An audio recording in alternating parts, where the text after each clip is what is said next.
Hi, and thanks for tuning in to Toys, the Universe, and Everything's review of Pole Position 2 for the Atari 7800.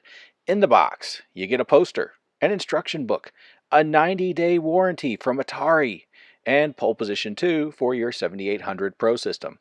Pole Position 2 was released in 1987 and was also the pack-in game for the 7800.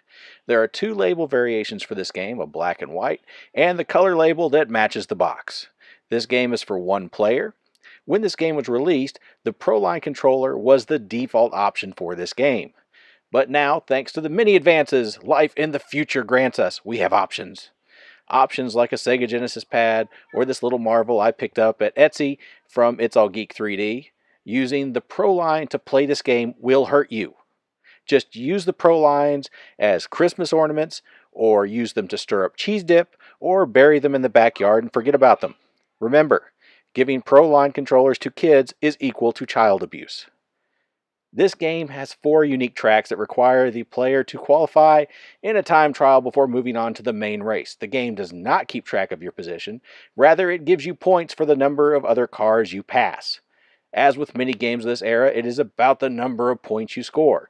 There is no season mode, car customizations, or car select. You just press the button and drive. Controls are fine in this game even though steering is handled digitally. Players occasionally will shift up or down by mistake since that control is mapped to the joystick.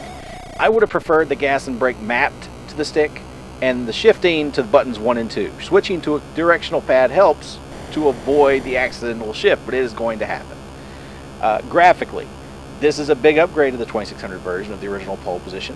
Sprites are colorful, and the cars animate well, even though the system didn't have any kind of scaling or rotation capabilities back in the day.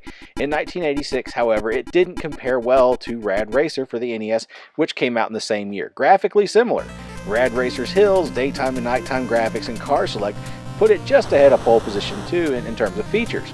The other thing it had over Pole Position 2 was music. The sound in Pole Position 2 is serviceable, considering this is an Atari 7800. Players will likely notice many of the sound effects are ripped right out of the 2600 port of the original Pole Position, since the sound for both systems was handled by the same chip. Everything from the opening jingle to the passing cars and crash noises are basically the same. Like many other 7800 games, Pole Position 2 lacked a soundtrack other than car noises and a starting horn.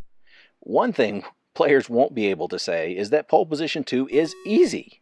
There are 4 tracks in this game: Test, Fuji, Seaside, and Suzuka. Test is the baby track for beginners with only 4 left turns. Fuji is a good moderate challenge. Seaside can be beaten with practice and patience, but in over 30 years, I do not think I have ever finished Suzuka. It mocks me, just like my copy of Ninja Gaiden 3, because it knows I will never defeat it. So, should you take Pole Position 2 for a test drive? The answer is yes. It is a solid home port of the arcade game. It is still fun to play and has aged really well. It is one of the better titles for the 7800, and for the price this game averages, it isn't a hard decision to include this in your collection. But don't take my word for it. Kids, you want to play Pole Position 2 on the Atari 7800? No. No. No. Please? No. Well, we can't all have good taste, but we can all have Pole Position 2 because it is cheap. If you have a 7800 and you don't have Pole Position 2, how? Get it, play it. If you like it, let me know in the comments. Please like and subscribe, and thank you for tuning in.